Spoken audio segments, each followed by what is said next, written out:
So when I was a teenager, there are a few pictures I had on my wall.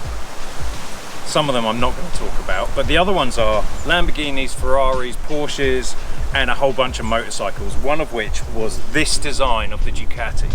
Now this was designed by Massimo Tamburini in 1994, it was released in 1994. Not this exact one, but this shape. And it was a game changer for everything. It looked amazing. Now it did steal a lot of stuff from Hondas that were very popular at that time, but they just took that and made it better. And this thing destroyed everything on the racetrack. They're shiny and red. They go real quickly. I wasn't going to make this video, but we had so many comments on our last video, at least 3. Thanks, Mike. And I paid those people, and they asked me to do a review on my new motorcycle, which is nothing like we've done on this channel before. So anyway, I'm going to give you a bit of history. So even if you're not into sports bikes, and I know in the US everyone likes the Harleys, and that's just not the case for the rest of the world, really. It's only in America. I was shocked when I came here that the lack of sports bikes. But in the UK, Europe, everywhere else, sports bikes is the thing. So they originally brought out the Ducati 916. It looks just like this. They did not change this shape, and like there was a few small things, but it was essentially looked like this for over 10 years. So in 1994 they brought out the Ducati 916, and a lot of famous racers, American, English and European and Australian actually, all raced on the Ducati 916. Now straight away after the 916 they also released the 748, which was exactly the same bike, it just wasn't quite as tuned, and the engine, there's a few things in the engine that aren't so big. So the numbers there mean cc's as far as I'm aware. So it's 916 cc's or a 748 cc, so 750,000. So this dominated everything for a long time. Then they kind of changed some of the rules and things, and they upgraded this. So in 1998 they brought out the 996. Essentially the 916 with a few better things, better suspension, a few little changes, but ultimately it looked the same. And then they came round to this, and this is the 998, and this was released in 2002. Now this was only out and about for about 4 years before they brought out the 999, which is strange looking. I'll put a picture up.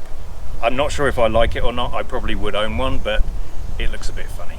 One of the main reasons why I love bikes, and still do, is that in order for them to race a motorcycle in one of the championships like British Superbike, World Superbike, MotoGP, things like that, they have to, I don't think this is for MotoGP, sorry I made a mistake there, but they have to release a certain number of these bikes as factory bikes that the public can buy. Now that makes a big difference. One of the reasons I'm not too keen on Formula One is because you're never going to have any car like Formula One. Same with NASCAR, although we did love going to NASCAR just for the environment, but you can't buy a NASCAR and drive it around. Well, you can. There's a few YouTubers I've seen who have done that, but you shouldn't. And it's not like that. So this is essentially, when they released these Ducatis, they essentially just took the race bike, they put the lights on and a side stand and a few other bits that are needed to be legal on the road, and sold them. So this is essentially exactly the same bike as they would race. Now a caveat to that is that obviously they do a bunch of tuning and things like that, but the one cool thing about the Ducatis is they kept all the cool stuff on there. So for example, this has Brembo brakes, it has Olin shocks, it has upside down forks, it has all of the fancy stuff, it has brake reservoirs up here, everything is ready for race. And one of the big things about that is even things like taking the fairings off, or you can see the rear single-sided swinging arm is built like this, where doesn't have the frame either side, it only has it on one side, so that you can do a pit stop and change that tyre in seconds. So another thing, as well as the rear wheel being really easy to take off, all of the fairings just have these real simple locks on here, and there's 2 underneath. There's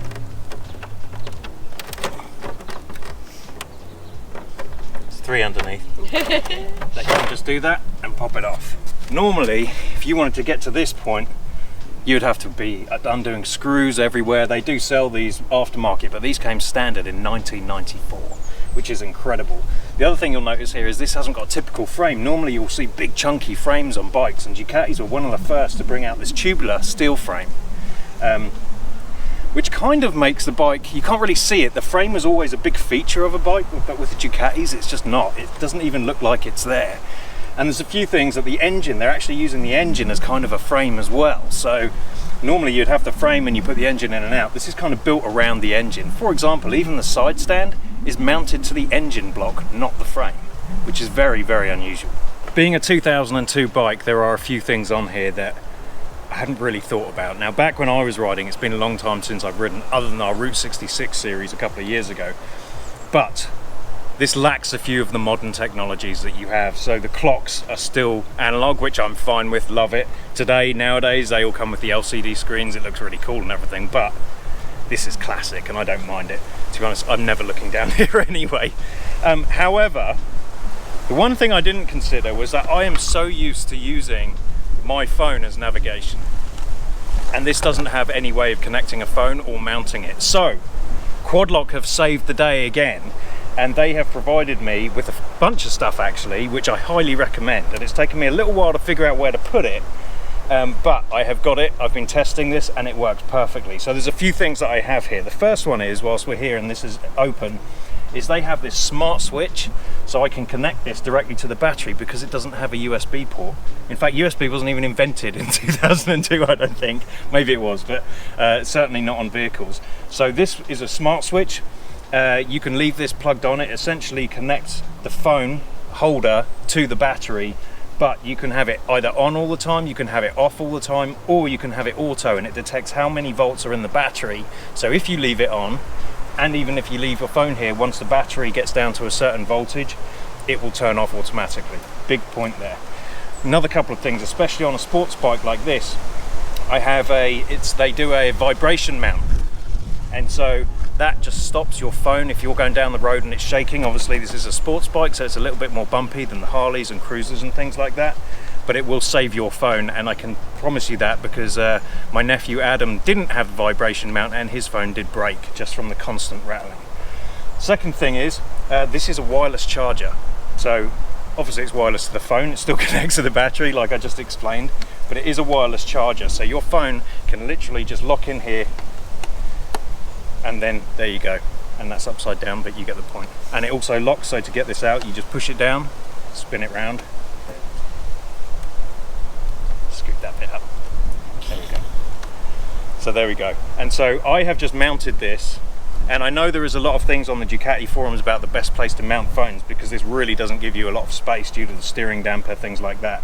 But I have had this mounted here for a while now. I've done probably about 200 miles on this, and I've just mounted it on the top of the forks. There's a little bit, just enough gap there, and it's been fine, no problem at all. So anyone who's looking to mount a Quadlock on a Ducati, that's the best solution I've found so far. I won't lie, I am very much aware that Ducatis are known for being very unreliable, just because they're highly tuned and they're very, very finicky with a few things.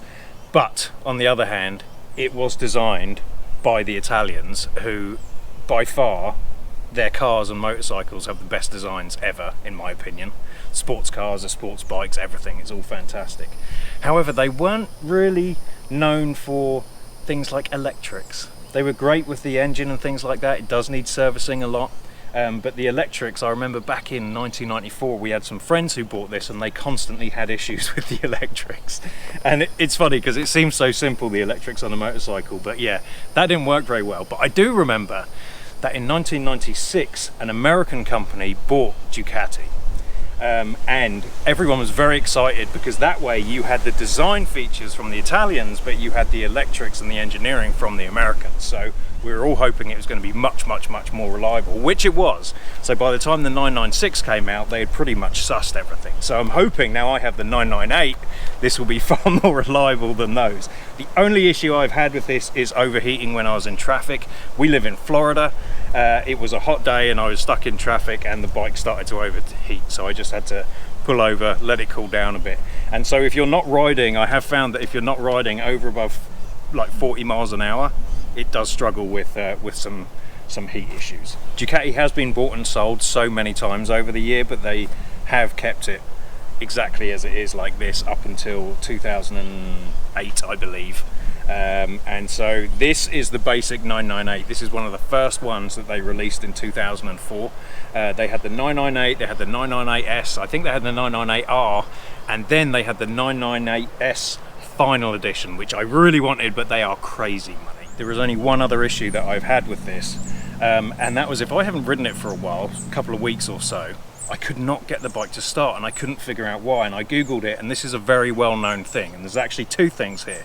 First one is, when you turn the ignition on, it primes the fuel pump. It just doesn't prime it enough. So the trick is, if you have one of these and it doesn't start immediately, do the fuel pump twice, gets enough fuel in, and then it should start. The other thing is, do not give it gas when you start it. Literally, and I have to take it off the stand to start it, but I primed the pump twice, it's in neutral, the stand is up, and then you just push the button and it should go. The only thing that really annoys me about this is that you do have to have the stand up in order to start it. Now the reason why is because this is a V-twin engine, so it is a big engine, it's clunky, it's like powerful, it has an amazing amount of torque. And I think back in the day they had issues on the 916 and 748s where it would just essentially rumble off the stand because it, like I said, it's bolted to the engine, so it gets all of that vibration. Which is fine, but it's annoying because you can't warm the bike up before you go out unless you sit there on it and hold it. The other option is obviously to get a paddock stand, which I will be getting, but if you're going out or you can't carry the paddock stand everywhere, so that's really one of the only irritations. The only other thing I've noticed is that it's been a long time since I've ridden a sports bike, and I understand now when the older guys say, no, I'm too old for a sports bike, I need something else, because this can be quite uncomfortable. Now I don't really do long journeys. I think the longest I've done is about 2 hours, and it is a little bit awkward, but I've kind of found a way where I can sit up rather than being cranked over all the time, and so I can sit up, and that seems to help quite a bit. But I hate to say it, I think I'm at that age, Natalie, now where things like that hurt. It's never bothered me ever until now. Well, I think I've pretty much gone over everything I know about it so far. I'm still learning, still riding it, still loving it. The other thing is they do make this in two different models. So one of them is the monopista and the other one is the biposta. And that means 2 seats or 1 seat. Monopista is the 1 seat, that's what I have, so there is no rear seat. You can buy the biposta and you can actually buy the back end for the biposta so that you could have a pillion, but Natalie has already told me that she's never going on the back of a bike with me again. Wait, I forgot. I didn't show you something. This has a trunk. Whoa. Now you wait. You will be very impressed by this. Look at this. Look at that. I don't have my wallet on me, but you could put your phone in here. No, you can't. It's too small for a phone. You could put a small phone in here. The only thing it does have, which I didn't know, which I found this the other day, is this is a helmet lock. And so when you turn the key, you can put this in the helmet, and so you can. It's actually safe, so no one's going to steal your helmet. But fascinating. So yes, it has a trunk. For your snacks. Almost, it's true. You could get a packet of mints in there or something. Some Altoid can maybe. Quick favour though, can you just check that you're subscribed to our channel, because there's a whole thing going on YouTube right now where they're unsubscribing people from channels they watch. For example, I've been unsubscribed from many channels. One of them is the Wags that I watch every week. The other ones are things like Casey Neistat and Peter McKinnon, which I watch all the time, so I've been unsubscribed from them. So if you think you're subscribed, can you please just go and check that you're still subscribed? If you're not subscribed and haven't clicked it, go ahead and click subscribe, click the bell button so that you get alerted when we upload new videos. Don't forget to like and hit the thanks button, because Natalie loves it when you do that. And if you'd like to become a Braziere and see some of our behind the scenes stuff and a few extra bits, you can become a Braziere to support a couple of tits, Natalie and myself. You can go ahead and hit the join button. There's a few different options there. All right, thank you for watching. If anyone would like another video on the bike, I'll be more than happy to do that. I don't know what I'll say, but yes, maybe I'll put some videos of me riding on it on the members page. But all right, thank you for watching. Any questions, let me know. We will see you next week.